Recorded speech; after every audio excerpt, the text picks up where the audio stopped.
So tonight we begin the first part of our series Buy, Board, Bike, which is all about the Bodaboda industry and of course the origins of the name to begin with. And so I think Ian Wafula is going to start off with that tonight.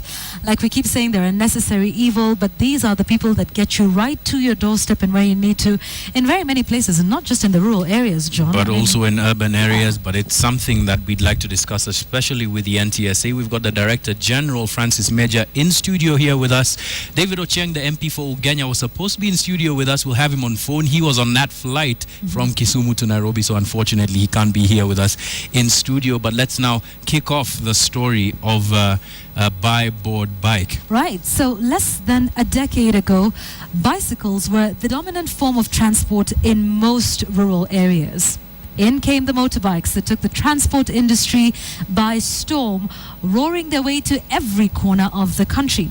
Now, many unemployed youth found a faster and easier way to earn a living from the now popular Bodaboda industry. Some, like Sarah Mukhoro, the only female Bodaboda rider in Busia County, is now raising her 9 children from the proceeds of her Bajaj motorbike. Tonight, KTN's Ian Wafula begins an in-depth special report on the Bodaboda industry. Here is the first episode of Buy, Board, Bike.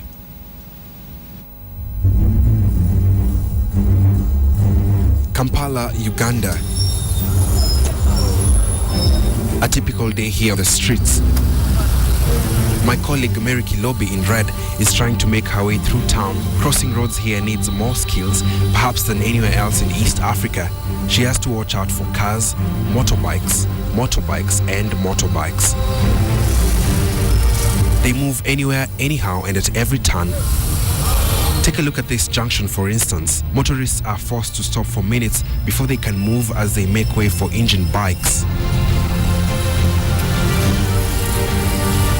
This has been the case over the last decade since motorcycles replaced bicycles as a dominant form of transportation in the region. And finally, the motorbike culture made its way to Kenya, earning themselves the now famous name Bodaboda, to signify the fact that they first became popular in border towns such as Busia as they ferried passengers across the national boundary.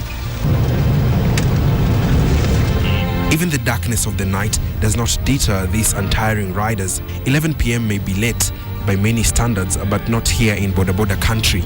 We've just arrived in Busia town, one of the country's busiest points of entry, a fact that has made many believe that this is indeed the origin of the Bodaboda business in the region. Our mission here is to bring to perspective as to why motorbikes are popular in the region.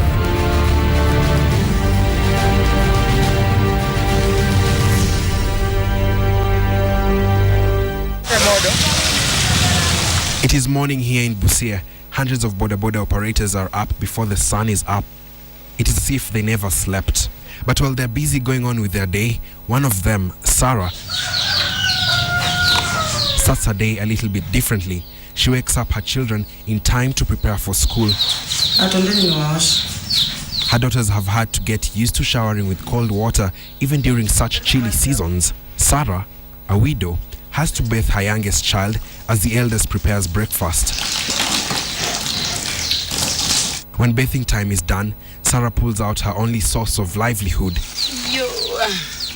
her motorbike that has through the years fed her together with her 9 children, some of whom are now old enough to fend for themselves. She scrubs it gently, polishing every corner of it,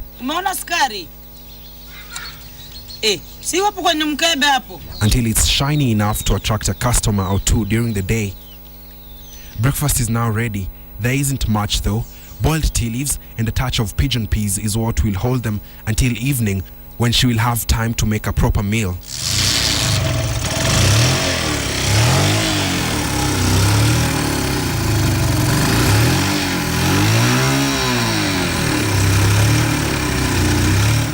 And she takes her children to school before she can embark on her day's business.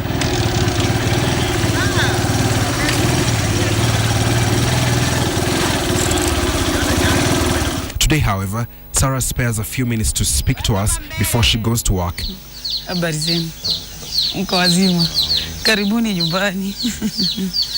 She finds us waiting for her in her compound after dropping her children. Hapa ni karibu na shule, lakini huwa wakitaka sana ni wabebe, ni wapeleke kujionyesha kwa wenzao, kujionyesha kwa watu wengine, mama yetu ni anaweza, mama yetu anaendesha. Huwa pia mimi nafurahia. Nilivyoanza nilivutia watu wengi sana.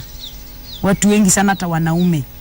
Ndio nasema mtu mwanamke anawezaje nishinda kwa barabarani, tena ako na yake. Just like Sarah, a number of women have tried to venture into the bodaboda industry but have pulled out due to the working conditions. Unajua barabara ya Busia ni ndogo. Alafu imebeba kila aina takataka. Watu, mikokoteni, matrela, magari ndogo ndogo, watu wa miguu. Sasa ni ngumu. Wenzangu wanabaki pale, mtu ako mbele yako lakini anakufa ukiona.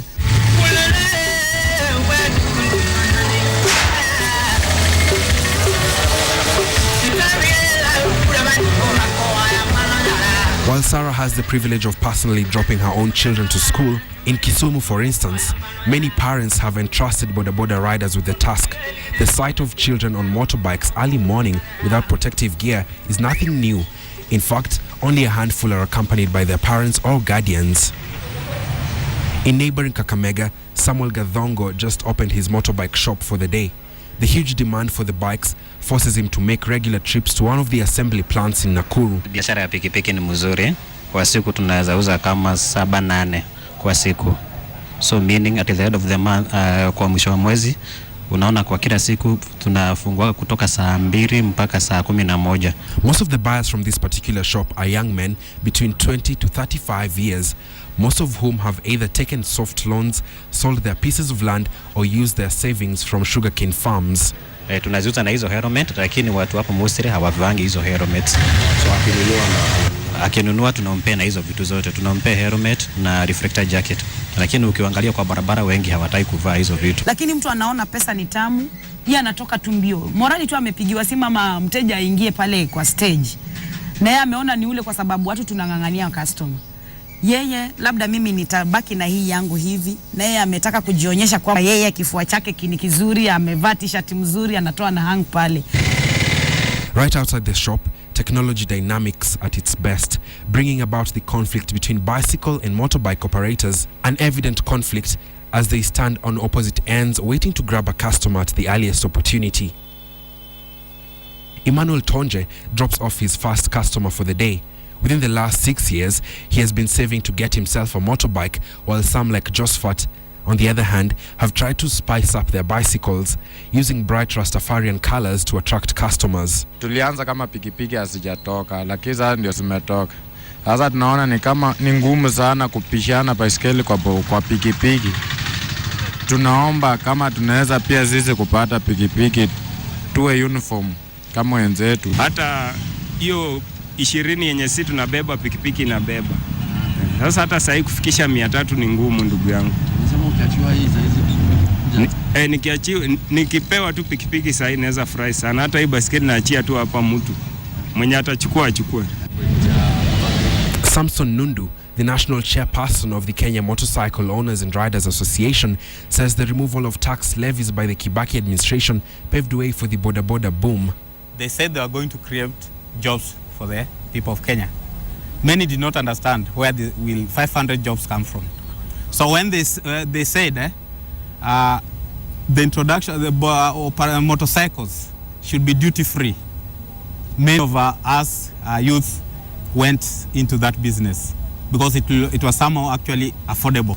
Well, I think there have been a phenomenal growth. If you look at the numbers of figures that we are registering, there is not true that from our figures we have about 600,000. There's been an exponential growth in this sector. It is the opportune time we start regulating this sector. Otherwise, it will be too late. Brake, handbrake, in the clutch, shika tu. Tomorrow, find out how long it takes to be a motorbike rider in the country as you meet some of the victims all of our patients we pray for every day who have been crippled by the very motorbikes their lives have come to depend on. Ian Wafula, KTN.